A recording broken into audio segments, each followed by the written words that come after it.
You know, there's not a whole lot of chatter about truck stops and some of the, we'll say, darker aspects of truck stops. There's a lot of truck stops out here on the road. Some are independent, what I call mom and pop truck stops. Although many of them are part of that whole AMBEST network. And you got, your national brands like Loves and TA and Flying J and such as that, Petro and others. But something that you rarely ever hear people talk about, especially on platforms like YouTube, is some of the darker aspects. Now, I'm a father of three daughters, and I also have two granddaughters. One of my worries all the time is I see a lot of women out here on the road by themselves, and I know a lot of women are more than capable of taking care of themselves.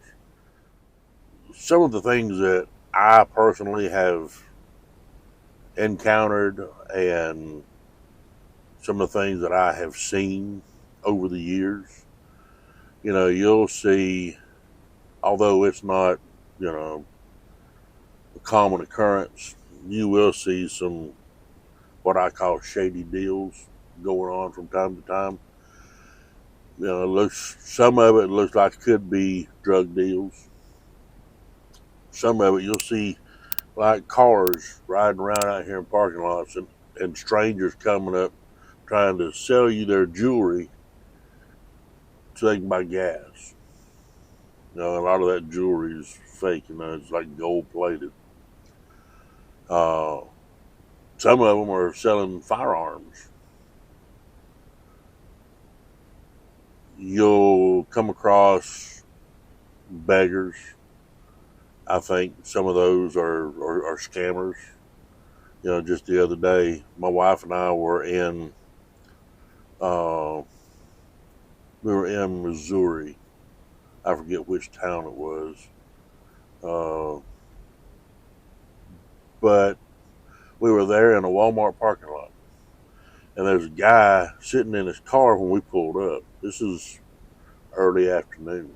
Guy sitting in a Lincoln Town car, and it's pretty well kept. It was clean, and he sat in there, and we went across to the Chinese buffet and ate, and we came back, went into Walmart, did some shopping, came back. He's still sitting in that Lincoln.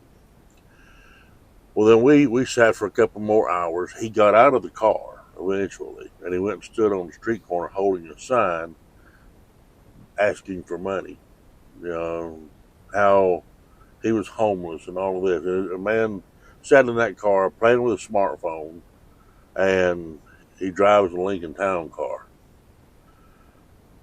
I don't think the man's homeless. That town car was too well kept to be lived in and belonged to a homeless person. I mean, it was very clean. But you see people. Here's a car right now riding around in these truck stop parking lots looking for whatever. Some of them are trafficking women.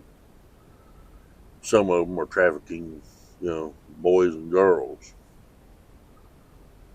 Some of them are trying to pimp out their spouse to allow them to get some money. But whatever, you have to kind of keep your head on a swivel. Even in national chain truck stops, the parking lots are typically fairly well lit at night. Some of them are better than others. There's some independent truck stops that are very, very well lit at night. But there are others that are not so well lit. Some you have to be careful where you park because people have been known to break into your trailer and steal part of your load while you're asleep. Especially, with things like reefers. People jump in and get some of the cargo while you're in there sleeping, and you never know about it. I had an experience one time where a hot shot driver, I assume was the hot shot driver parked next to me. He did not like the fact that my reefer was running all the time, but it had to be at constant zero or below. He got out sometime during the night while I was asleep to turn my reefer off. But you see some shady deals out here. You see some shady people. You really need to be cautious about where you go, what you do, and like I said, keep your wits about you, keep your head on a swivel, and be looking around. Just always be safe, think with safety in mind, and you'll be okay. But for those of you who are new to the industry or thinking about getting in the industry, that's something you have to consider is some of the shady activities that goes on at truck stops.